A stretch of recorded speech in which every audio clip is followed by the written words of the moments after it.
Hi hello friends, welcome to guys kitchen. இன்றைக்கி நம்ம கிச்சனில் சிம்பிளான ரெசிபி வெஜிடபிள் பிரியாணி தாங்க பார்க்க போகிறோம். வாங்க பார்க்கலாம். 2 tablespoon ghee, 2 tablespoon oil add பண்ணிக்கிட்டேன்.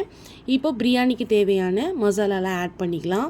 2 பட்டை, 2 கிராம்பு, 2 நட்சத்திர சோம்பு, 1 ஏலக்காய், பிரிஞ்சி இலை எல்லாம் ஆட் பண்ணியாச்சு. இது நல்லா வணக்கி விட்டுட்டு இப்போ கட் பண்ணி வச்சுருக்க ஆனியன் எடுத்து ஆட் பண்ணிக்கலாம்.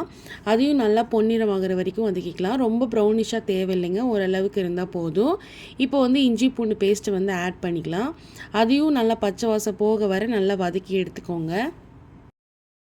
நல்லா வதங்கிடுச்சு. ஓரளவுக்கு நல்லா பொன்னிறமாக நல்லா வதங்கிடுச்சு. ஒரு கொத்து கருவேப்பிலை ஆட் பண்ணிக்கிறேன். இதுலேயே பச்சை வாசம் போக வர நல்லா வதக்கி எடுத்துட்டேன். இப்போ 2 தக்காளியை மீடியம் சைஸில் கட் பண்ணி எடுத்து வச்சுருக்கேன். 3 பச்சை மிளகாவையும் எடுத்து வச்சுருக்கிறத நல்லா ஆட் பண்ணிக்கலாம். நான் இன்றைக்கி தக்காளி வதங்கிறதுக்காக 1 கைப்பிடி அளவு உப்பு ஆட் பண்ணிக்கிறேன். வேணும்னா மறுபடியும் நம்ம ஆட் பண்ணிக்கலாங்க. இப்போதைக்கு தக்காளி வதங்கிறதுக்காக உப்பு ஆட் பண்ணிக்கலாம். பாருங்கள், இதையும் நல்லா கிளறி விட்டுருங்க. தக்காளி நல்லா எண்ணெய் பிரிஞ்சு வர வரைக்கும் நல்லா வதக்கி எடுத்துக்கோங்க. பாருங்கள், நல்லா வதங்கிடுச்சு. இப்போ புதினா தழையும் கொத்தமல்லி தழையும் இதில் ஆட் பண்ணிக்கிறேன். பாருங்கள், இதையும் நல்லா வதக்கி எடுத்துக்கோங்க. புதினா தழை கொத்தமல்லி தழையை ஆட் பண்ணி நல்லா வதக்கி விட்டுறேன். பாருங்கள், நல்லா வதக்கிட்டேன், வதங்கிடுச்சு. இப்போ நம்ம மசாலா தூள் ஆட் பண்ணிக்கலாம். நான் இன்றைக்கி 2.5 டேபிள் ஸ்பூன் மிளகாய் தூள் எடுத்து வச்சுருக்கேன். அதை நல்லா கிளறி விட்டுக்கோங்க. பாருங்கள், நல்லா பச்சை வாசம் போகிற வரை நல்லா கிளறி விட்டாச்சு. இப்போ நான் ஒரு 1/4 கப் அளவு தயிர் எடுத்து வச்சுருக்கேன். அதையும் ஆட் பண்ணி நல்லா கிளறி விட்டுறேன்.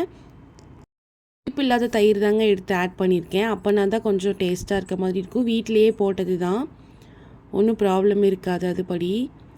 இப்போ எடுத்து வச்சுருக்க வெஜிடபிள்ஸ் கட் பண்ணி வச்சுருக்கிறதெல்லாம் ஆட் பண்ணி நல்லா தண்ணி விடுற வரைக்கும் நல்லா வதக்கி எடுத்துக்கலாம். அந்த மசாலா தூளில் அதில் ஒட்டுற வரைக்கும் தான் நல்லா டேஸ்ட்டாக இருக்கும். பாருங்கள், நல்லா வதங்கிடுச்சு. கிளறி விட நல்லா வதங்கிடும். பாருங்கள், நல்லா வதங்கிடுச்சு. இப்போ நம்ம தண்ணி ஆட் பண்ணிக்கலாம். ஆட் பண்ணிவிட்டு நல்லா கொதி வர வரைக்கும் ஒரு 2-3 கொதி வரணுங்க. அப்போனா தான் நல்லா இருக்கும். பாருங்கள், நல்லா கொதி வந்துடுச்சு. இப்போ நம்ம அரிசி ஆட் பண்ணிக்கலாம். அரிசி ஆட் பண்ணிவிட்டு நல்லா ஒரு கிளறி விட்டுருங்க. அப்போனா தான் எல்லா பக்கமும் அந்த மசாலா ஒட்டி சாப்பாடெல்லாம் பூ போல் வெந்து வரும். 2-3 கொதி வந்தோடனையும் இதை விசில் விடுறதுக்காக மூடி போட்டு மூடி வச்சிடலாம். பாருங்கள், கொதி வந்துருச்சு. நான் இன்றைக்கி மூடியை போட்டு விசில் போட்டுடலாம். நான் இன்றைக்கி இதுக்கு ஒரே ஒரு விசில் தாங்க விட்டுவேன். அப்போ தான் நல்லாயிருக்கும். 2-3 விசில் விட்டோம்னா சாப்பாடு குழஞ்ச மாதிரி ஆகிடும். நான் இன்றைக்கி ஒரே விசில் தான் விட்டு ஆஃப் பண்ணிட்டேன். பாருங்கள், சவுண்டு அடங்கிடுச்சு. இப்போ சாப்பாடு பாருங்கள் நல்லா பூ போல் வெந்துருச்சு. ரொம்பவே நல்லாயிருக்கும்னு நினைக்கிறேன். பாருங்கள், எந்த ஒரு இதுவுமே இல்லாமல் நல்லா எல்லாமே ஒரே மாதிரி சாப்பாடு எல்லாம் ஒரே பக்கமாக நல்லா வெந்திருக்கு. இந்த வீடியோ உங்களுக்கு பிடிச்சிருந்துச்சு அப்படின்னா லைக் பண்ணி, ஷேர் பண்ணி, சப்ஸ்கிரைப் பண்ணுங்கள். நீங்களும் இதை ட்ரை பண்ணி பாருங்கள். ரொம்பவே சூப்பராக இருக்கும். தேங்க்ஸ் ஃபார் வாட்சிங்.